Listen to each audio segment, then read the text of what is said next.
Twongeye kubaramutsa, twizere ko aho muri mumeze neza mu mpande zitandukanye z'igihugu ndetse n'abari hanze y'igihugu mwese turabasuhuza.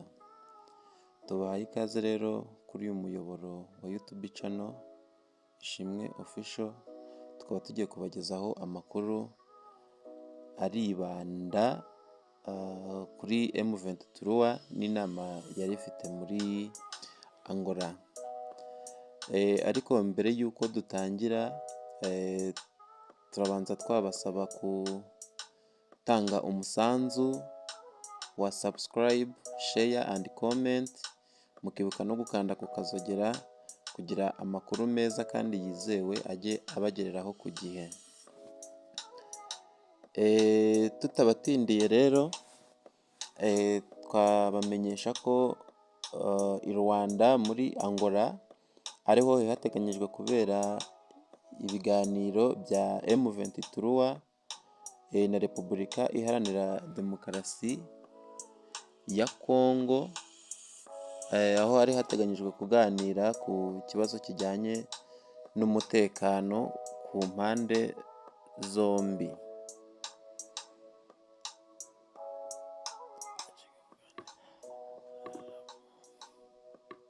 Ahari hateganyirijwe kuganirira ku bibazo bijyanye n'umutekano ku mpande zombi, Perezida wa Angola Lourenco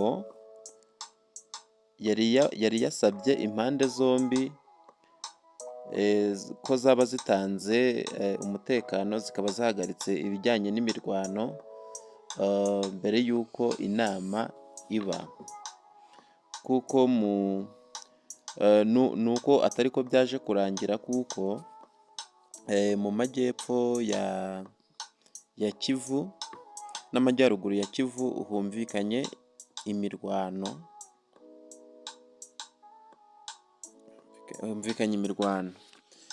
kandi bagihabwa ubutumire, Perezida wa Angola Lourenco yabasabye ko baba bahagaritse imirwano, ariko buriya hari ibitagenze neza kuko habasha kumvikana amasasu mbere y'uko igihe cy'inama kigera.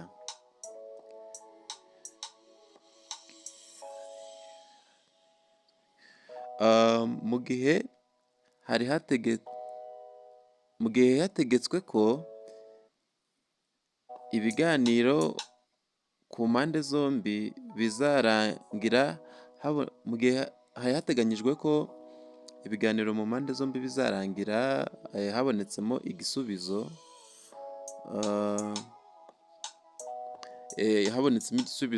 cyane cyane mu kumvikana ku mpande zombi, nk'uko Perezida wa Angola yari yabisabye cyangwa se yari requestinze inama abyifuza.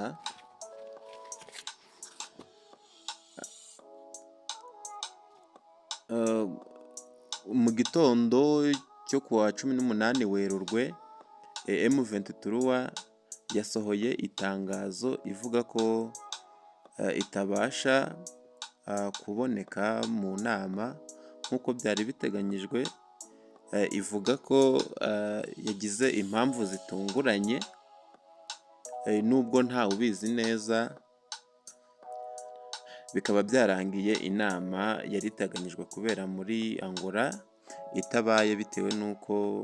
batabashije kuyibonekamo. Aho tukaba twakwibaza duti ese M23 ni koko yagize impamvu zitunguranye cyangwa ni impamvu zayo bwite?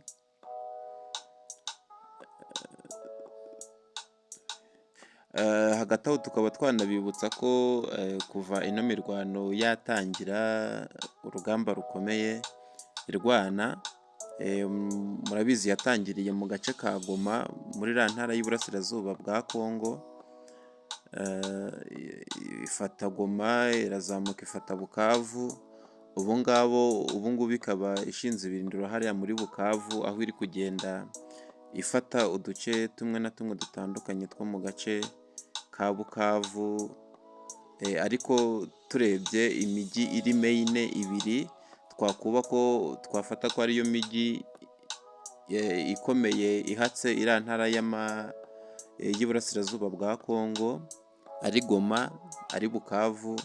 aho ngaho hose M23 ikaba yaramaze kuhakaba, ariko ikaba igikomeza ihatana, aho igenda ihangana n'ingabo za Kongo ndetse na zimwe n'ingabo ziba zaturutse mu Burundi zifatanyije n'ingabo za Kongo zirwanya M23, ariko zikaba zitari zabasha kugera ku ntego kuko M23 igenda ikomeza zikubita inshuro, inakomeza yendereya izamuka imbere ifata utundi duce.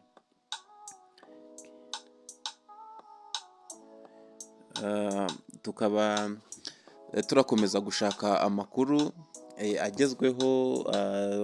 tubagezeho icyaba cyateye M23 guhagarika ino nama, ese yaba ari iki, ese nyuma yaho haba hakurikiyeho iki,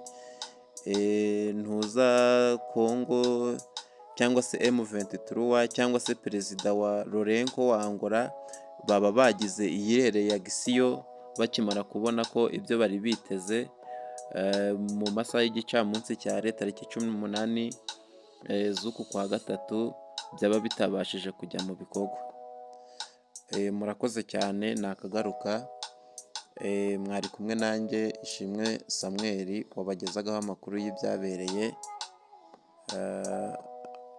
hariya muri Angola, ibyari biteganyijwe n'uko bitaje